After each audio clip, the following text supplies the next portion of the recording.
Fox News had on a religious correspondent of theirs, Friar Jonathan Morris. He was talking to Tucker Carlson and some other people. Let's listen to their new argument for the existence of God. This is hilarious. Tragedy and also sometimes great joy. The country does, to a great extent, turn to prayer. I remember being on a flight not too long ago, coming from California, actually, and a woman sat next to me and proclaimed very happily, I am an agnostic. And we ended up having a very nice conversation, but it turned out to be one of the bumpiest, craziest flights of all time. God for was me. mad at her. No, I don't think so. But it was very interesting, and she was surprised herself. As we dropped about 500 feet suddenly, she grabbed my hand and she said, would you mind praying? Yes, because it reminds you that you're not in control of your life. It does. Whereas we have this illusion that we're in full control. When you're on a plane, there's no pretending anymore. And that's not belittling disbelief in any way, and this woman was very honest, saying she really does question, and she was an agnostic. But in that moment, she did feel, like you said, Tucker, like she was out of control. And then we looked for answers. I don't know if she became a believer in that moment, but she was certainly praying a prayer of gratitude when we landed safely. Now, look, I guess this is somewhat surprising, but I don't really have a problem with what they're saying there. So their point is, hey, in times of struggle, people turn to religion. And their example is the goofy, well, there was turbulence on the airplane and she was scared, so all of a sudden now she turns to God. And I think that's definitely true. But what I take issue with is the implication of what they're saying, which is, oh, not only do they turn to God when it happens, that's an argument that God is real.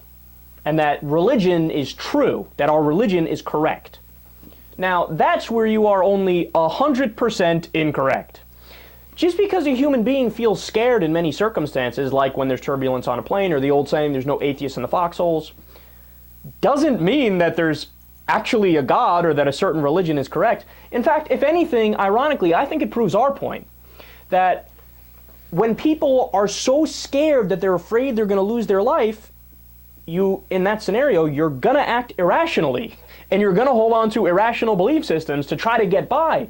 And I'm not begrudging people that. It's a natural thing. I would fall victim to it just like anybody else would, right?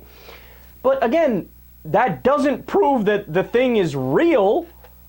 So if a kid, for example, gets scared in the middle of the night, they think there's a monster under their bed, they might hug their teddy bear tighter and pretend their teddy bear's alive to protect them or something, right? Does that mean the teddy bear is actually alive and going to protect them? No, obviously not. So what's hilarious about this is the arrogance of the point they make. Because the point is like, aha! Tucker Carlson lets out a big like, yes, God is real, you just proved it. No, you idiot. He's just saying whenever people are scared, they turn to religion. Yeah, that's true. Fox News, man. You know what? Last thing here.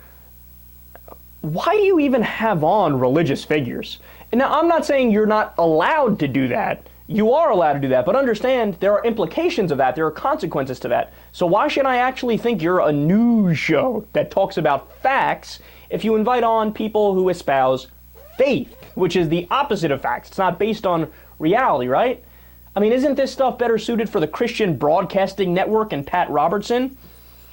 I mean, they're not even trying anymore is what I'm saying. They're not even pretending. They're not even putting up a veil of objectivity. They're just like, yeah, we're Christians, we love Jesus, and this is the guy who's going to just say Jesus-y things, go.